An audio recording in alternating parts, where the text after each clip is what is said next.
जो पूर्व मंत्री जेपी दलाल हैं, उनके विधानसभा में जितने, मैं कार्यकर्ता तो नहीं कहूंगा क्योंकि वो एक गैंग के रूप में काम करते हैं, गुर्गों के रूप में काम करते हैं, वो सारे एक्टिव हो गए उस एफआईआर को लेकर के मीडिया और सोशल मीडिया में।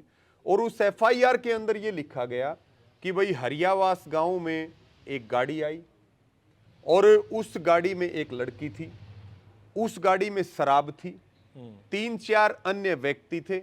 लड़की को गाड़ी में बैठाया जा रहा था, अनिल की गाड़ी सामने से आ गई, वो जो है लड़की भाग गई। और अनिल जो है, जब अनिल की गाड़ी पास आई तो इन्होंने गाड़ी ठोक दी। इस प्रकार की वो एक एफआईआर थी कि वो टक्कर होगी।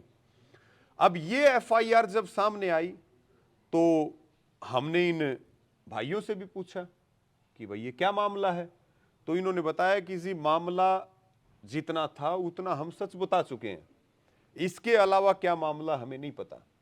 अब 11 दिसंबर को मेरे पास इसी जगह पे जो ये बैठक है, जहां आने जाने वालों से मैं मिलता हूं घर पे, तो यहीं पे अनिल हरियावास गांव का, उसके गांव के कुछ लोग और सतगामा कन्नी के कुछ लोग मेरे पास आए और इन्होंने मुझे बताया कि भाई सबसे पहले तो मैं माफी चाहूंगा, आपकी गाड़ी का इतना नुकसान हो गया।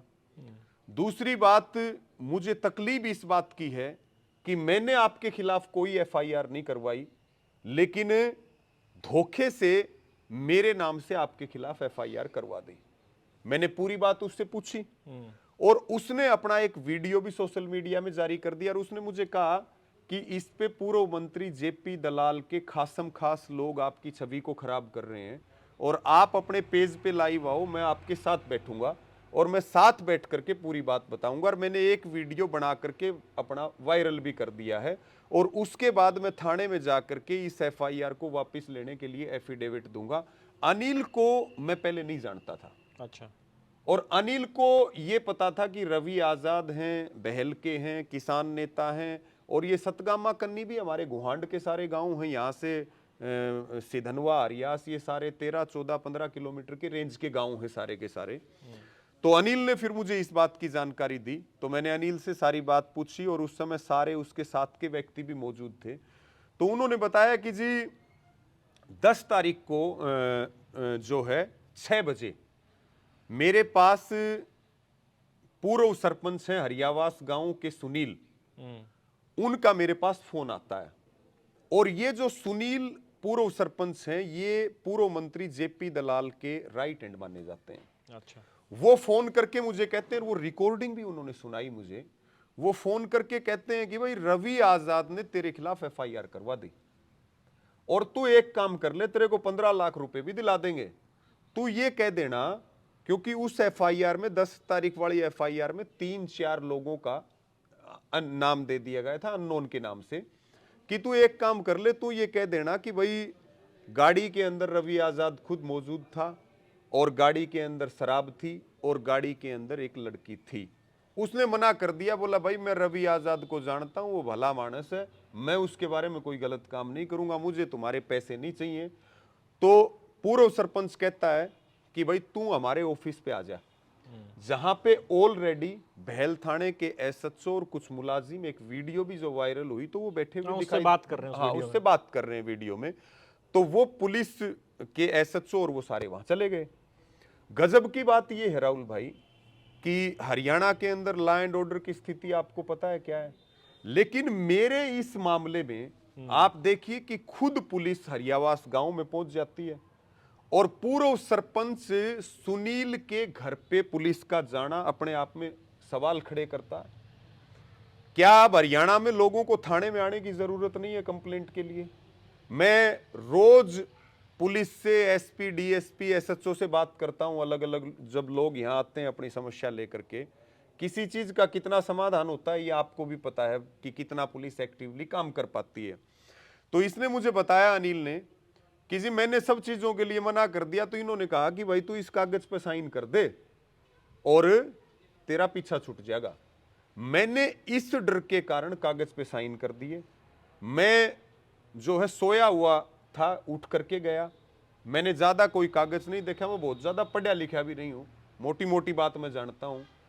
फिर बोला मैं घर आता हूं, ऑफिस से जब मैं घर आता हूं तो मेरे पास एक मैसेज आता है पुलिस की तरफ से कि आपकी एफआईआर लॉज होगी। और फिर मुझे ज्यादा पता नहीं था नेट वगैरह का, तो मैं एक पड़ोसी के लड़के के पास गया, उसने बताया कि भाई तूने रवि आजाद पे एफआईआर करवा दी। तो बोला जी मुझे बड़ी तकलीफ हुई तो मैंने अपने गांव वालों से बात करी, मैं अपने गुहांड के लोगों को लेकर के आया कि भाई मैं तो इस बात के लिए माफी भी मांगूंगा और इस एफआईआर को मैं वापस भी ले लूंगा। फिर ये यहां से चले गए पुलिस स्टेशन में, ये 2 से ढाई घंटा वहां बैठे रहे। इन्होंने कहा कि भाई ये एफआईआर पे हम कोई कार्रवाई नहीं चाहते, ना मैं थाने में आया, ना मैंने दरखास्त लिख करके दी, धोखे में तुमने साइन करवा लिया, अब इसको के एफिडेविट के ऊपर लिखवाना है वो लिखवाओ और इसको कैंसिल करो। उस समय पुलिस वालों ने कहा कि भाई किडनैपिंग का मामला है, तफ्तीश होगी।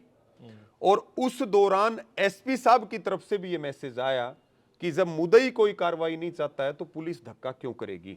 अच्छा, उसके बाद राहुल भाई ये बात यहां 11 तारीख को होगी, रात होते होते मेरे पास मेरे सोर्सेज से ये खबर आई कि पूर्व मंत्री जेपी दलाल के इशारे पे, क्योंकि पहले वाले मामले का भी मास्टरमाइंड वही था, उनके इशारे पे और उनके लोग गाड़ी में पैसों का झोला रख करके बैठे हैं और किसी ऐसी बच्ची को ढूंढ रहे हैं जो नाबालिग हो, दलित हो।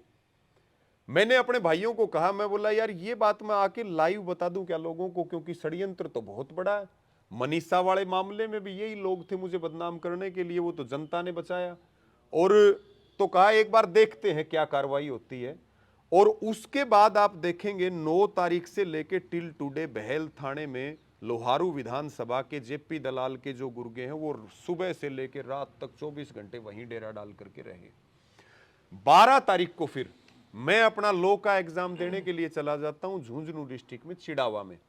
मैं जब एग्जाम में बैठा होता हूं तब मेरे पास ये खबर आती है कि भाई ऐसे ऐसे पोस्को, SC/ST, किडनैपिंग, जान से मारने की धमकी और दलित लड़की, नाबालिग लड़की से छेड़छाड़ का आपके ऊपर आरोप लगा है। मैं बाहर आया, बाहर आकर के मैंने लाइव के माध्यम से भी अपनी बात रखी, मैंने अपने फोन के माध्यम से भी सबसे बात की और मैंने राहुल भाई पहले ही दिन एक बात को कह दिया था कि भाई मेरा इस मामले में 1000 किलोमीटर तक भी कोई डायरेक्ट और इनडायरेक्ट मेरा संबंध कोई साबित करे तो मैं जो है कोर्ट कब सजा देगी, पुलिस कब सजा देगी, उसमें समय लग सकता है, लेकिन मैं पंचायती व्यक्ति हूं, सामाजिक व्यक्ति हूं और मेरी अगर चरित्र ही नहीं रहा तो फिर मैं जी करके भी क्या करूंगा। तो मुझे समाज जो है फांसी पर लटका दे। और ये पूरा षड्यंत्र पूर्व मंत्री जेपी दलाल का है। आज भी इस बात को मैं ऑन रिकॉर्ड कह रहा हूं कि पूरे गेम के मास्टरमाइंड वही हैं और उनके पीछे सारा जो सरकारी तंत्र काम कर रहा है कि इस आवाज को कैसे दबाया जाए, क्योंकि 350 करोड़ का बीमा क्लेम, आप पूछो मैं उससे पहले बता दूं इस बात के साथ, 350 करोड़ बीमा क्लेम का घोटाला हुआ है। उस घोटाले में मुख्य रूप से जेपी दलाल जिम्मेवार हैं। 5.5 महीने से लोहारू कोर्ट में हम आंदोलन कर रहे हैं और 28 नवंबर को वहां बड़ी महापंचायत भी रखी गई थी। दूसरी बात, जेपी दलाल 792 वोट से चुनाव हार गए। आज वो सब जगह ये कहते फिरते हैं मैं इलेक्शन जीतता तो मैं हरियाणा का डिप्टी चीफ मिनिस्टर बनता, लेकिन इस रवि आजाद ने मेरे को चुनाव हरा दिया, नहीं तो मैं चुनाव नहीं हारता। मैं दोनों ही बातों में ये कह रहा हूं कि भाई 350 करोड़ का बीमा क्लेम मेरा तो है नहीं राहुल जी, वो तो किसानों का हक है, हमारा काम तो लड़ाई लड़ना है। रही बात चुनाव हराने की, चुनाव हराने की मेरी क्या ताकत है, मेरा तो एक वोट है। चुनाव तो लोहारू की जनता ने इनके कर्मों के हिसाब से हराया है, मेरा तो कोई योगदान नहीं चुनाव हराने में। और लगातार ये बात आज आपको मैं फिर कह रहा हूं, 11 साल से जब से मैं यूनियन में हूं, जेपी दलाल ने कोई ऐसा मौका सुई से लेकर के झाज तक का नहीं छोड़ा। मुझे राजस्थान तक में मेरे ऊपर इसने डकैती की एफआईआर करवा दी थी। इसका भाई नरेंद्र दलाल आईपीएस है वहां पर राजस्थान कैडर का, इसका रियल ब्रदर, ठीक है। आंदोलन के दौरान डकैती की एफआईआर जिससे मेरा कोई वास्ता नहीं है, तो ये रिकॉर्ड पुराना है। ये सारी घटना घटी। उसके बाद मैंने 12 तारीख को शाम को ही, क्योंकि ये जो शिकायत करता है, और मैंने ये भी कहा भाई मैं इस दलित बेटी से और इसके पिता से अगर जीवन में कभी मिला हो तो मेरी आंख में आंख डाल करके ये कह दें कि रवि आजाद हमसे मिला, मुझे कोई सबूत नहीं चाहिए, मैं अपने आप को दोषी मान लूंगा। ना मैं इनका घर जानता, ना मैं इनका बारना जानता, और इतने झूठे आरोप।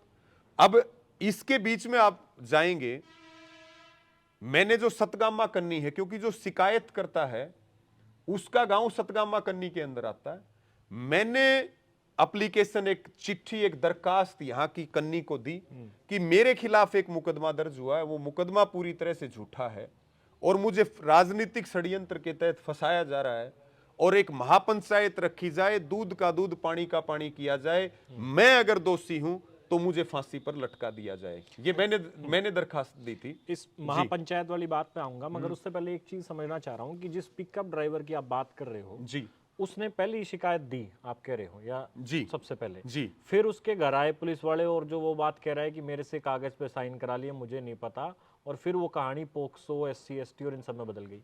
लेकिन मैं ये समझना चाह रहा हूँ कि उस पिकअप वाले ने जो शिकायत दी, तो उसको तो पता होगा ना कि मैं क्या शिकायत दे रहा हूँ। नहीं, मैं बताऊंगा। मैं ये जो 10 दिसंबर को FIR लॉज होती है, ये प्लान ए है। अच्छा, ठीक है। और जो 12 तारीख को FIR दर्ज होती है वो प्लान बी है। और जब आगे हम बढ़ेंगे तो मैं आपको प्लान सी भी बता दूंगा कि प्लान बी फेल होगा तो प्लान सी क्या होगा, वो भी मेरे पास है। इतने सोर्सेज मेरे पास हैं कि प्लान सी क्या है। लेकिन अनिल ने ये बताया था, मैंने कहा भाई आपने जब साइन किए तो आप कहाँ साइन कर रहे हो, ये तो देखते होगे। तो अनिल ने कहा जी एक तो मैं कम पढ़ा लिखा हूँ, आप मेरे गांव गुहांड के लोग बैठे हैं, आप पूछ सकते हो, मैं तो ड्राइवरी करता हूँ, काम धंधा करता हूँ। दूसरी बात, मैं इस नाम से बहुत डर गया कि रवि आजाद ने तेरे खिलाफ FIR करवा दी। इन्होंने कहा भाई तेरा पीछा छूट जाएगा, साइन कर दे। तो मैंने ना आव देखा ना ताव देखा, मैंने साइन कर दिए। उसने ये बताया। एक चीज इसमें राहुल भाई आप और देखना, एक तो आप FIR की कॉपी देखो। गजब की बात यह है कि FIR की कॉपी मुझे आज तक नहीं मिली, आपको मिल गई, ये बहुत अच्छी बात है। ठीक है, मुझे भी दे देना, अगर संभव हो तो भेज देंगे आप। भेज देना। और जो उस बेटी के पिता के बयान है, उस बेटी के पिता के बयान दोनों अलग अलग हैं। आप FIR आपने खुद पढ़ी है, उनके पिता ने जो मीडिया को बाइट दी वो आप सुन लीजिएगा, दोनों अलग हैं। अब उनकी तीसरी बयान सुनिएगा। एक में वो कह रहे हैं लड़के भेजे FIR में, आपने पढ़ी कि रवि आजाद ने बोला। बयान में कह रहे हैं रवि आजाद खुद मौजूद था। और अब कोई मीडिया वाला बात करता है तो उनको वो कह रहे हैं कि भाई गाड़ी रवि आजाद की थी या नहीं थी, रवि आजाद था या नहीं था, हमें नहीं पता, इसकी निष्पक्ष जांच होना चाहिए। वो प्लान सी की तरफ बढ़ रहे हैं, क्योंकि मैंने सबसे पहले ये मांग की थी कि इस पीड़ित परिवार को सिक्योरिटी दे दो। और आज भी मैं ये बात कह रहा हूं, पुलिस सिक्योरिटी उनके पास है और उनके ऊपर इतना प्रेशर है क्योंकि जानकारी ये मिली कि वो सच्चाई बताना चाह रहे हैं।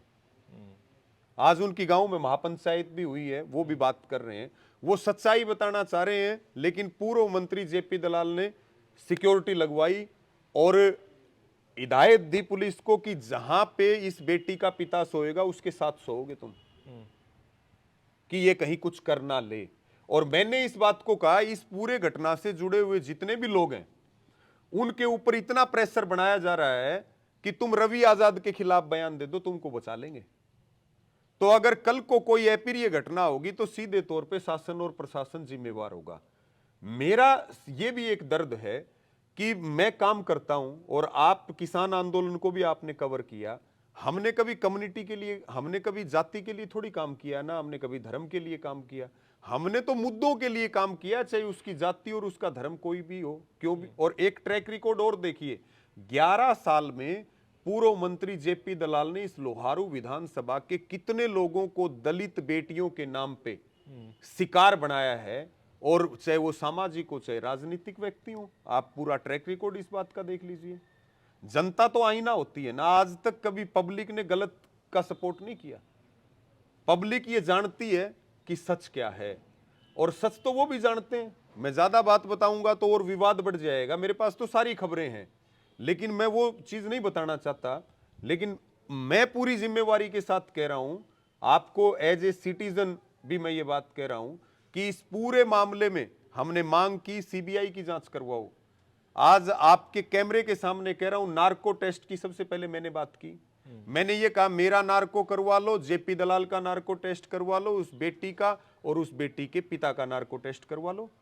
और हमने ये भी कहा भिवानी का प्रशासन पूरी तरह से पूर्व मंत्री के दबाव में है, आप इस इन्वेस्टिगेशन को दूसरे जिले में ट्रांसफर कर दो और दूध का दूध पानी का पानी हो जाएगा। सीबीआई को जांच दे दो। मैं एप्लीकेशन लगाने के लिए, मेरी लीगल टीम से बात भी हुई है कि भाई हाई कोर्ट के जज की निगरानी में सीबीआई इंक्वायरी कर ले। मैं आपको दावे के साथ कहता हूं, अगर कहीं पे सिस्टम ठीक है तो इस पूरे मामले में जेपी दलाल को जेल जाना पड़ेगा और उसके कम से कम 50 लोगों को, 50 जो उसके गुर्गे हैं जेपी दलाल समेत 51 लोग जेल में जाएंगे।